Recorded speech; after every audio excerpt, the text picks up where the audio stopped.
do it in the morning.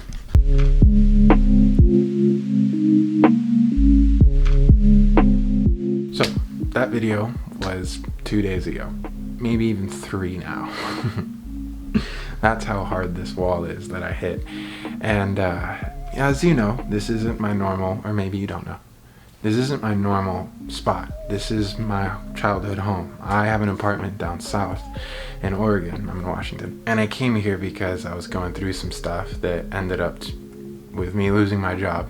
And so I'm coming here to decompress. I'm coming here to revitalize myself and really work on these aspects of myself that have been causing so much distraction. Because the thing is I can always get to a certain level of flourishing, of happiness, before one of these things pops up and then brings me back down and then back up. And it's kind of a cycle of creation, destruction, but it's a lot of repeating. It's not new destruction. It's not new creation. It's I'm approaching it the same way every single time.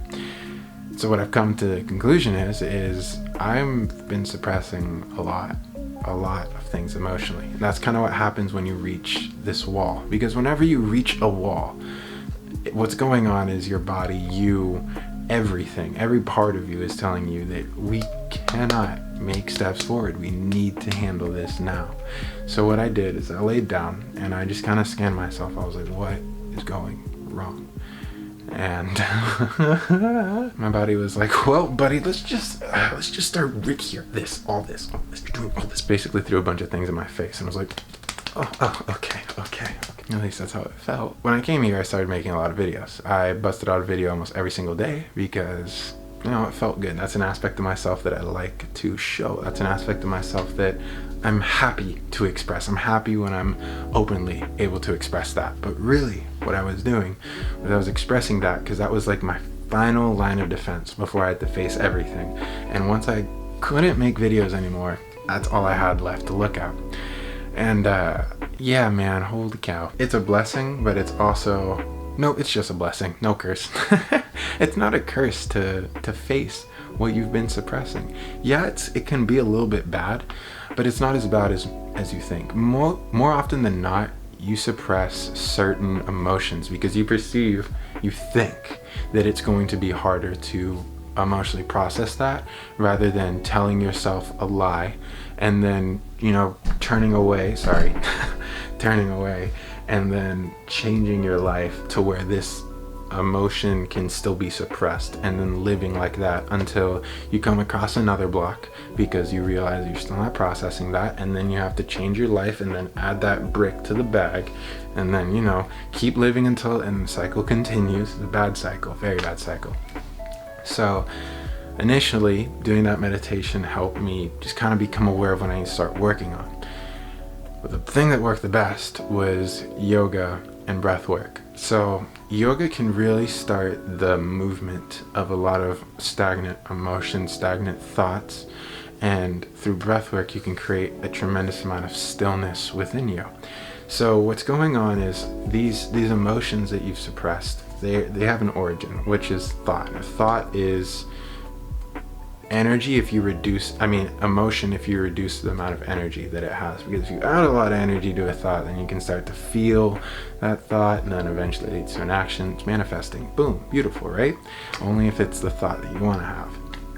But what's going on with these is, since these are emotions that you've suppressed, they're going on your subconscious. They're very habitual. That's why there's so much destruction that happens in your life, and it's usually the same amount of destruction, usually not trusting other people, not trusting yourself, aka lack of self-confidence that keeps you from growing and experiencing new things. Drug issues, all these things tend to come from a certain pattern of thought within you, and it's just varying. The distraction in your life varies on how big this is at this point. So what was I saying? Habitual. Yes, it's basically integrated in your character. So when you create that stillness within you, it's only going to take a little bit of time for this thought to come up, and suddenly you're not still anymore. You're using someone as a mental punching bag. Suddenly you're remembering these moments that stress you out. Suddenly you're remembering this person that pisses you off so much. Really, it's just that emotion starting to express itself. Now you're actually letting it go. You're being aware of it. You're not letting it go yet. Because at this point, you kind of have to go back to the thought of it. Because it can be, I hate myself. That was one of my things. I hated myself for not acting as I should have. I hated myself for not working as hard as I should have for myself. To not grow as much as I thought I could have in that situation, which I need to let go, because a lot of things are not as I think they should be, but they are as they are. And that for me, it was self-hate. It was a lot of self-hate for the destruction of myself when I knew better. And the reason that I didn't want to look at that, because I thought that healing journey would have been a lot grosser, a lot longer, and a lot harder than than it actually was, to face it and just be like, oh, I'm just really not happy with how I act. That's okay. I can make the changes. Yeah, no, that's fine. Yeah, let's be a little bit hard on myself. Let's be honest. That's cool. I'm down. Rather, I thought I was gonna be like, but I wasn't. I mean, at first it was kind of a hard pill to swallow, but that's about it. Because once you swallow it. Boom, baby, it starts taking its effect. So, yeah, man, don't emotionally suppress things. That's literally bullying yourself. The self-love, purest form of self-love, is being authentic. Giving yourself a break when you need to, and not forcing yourself to keep doing things because you think that's what you need to do. No. If you're calm, if you're loving to yourself, you're going to do the exact actions that you actually need to do. Giving yourself the foods that you need to, eating when you actually need to eat, not because, you're stressed. Just show self-love. Don't bully yourself. Be real with yourself, y'all. Oh, that felt so good to say. Yep, my name's JC. Peace.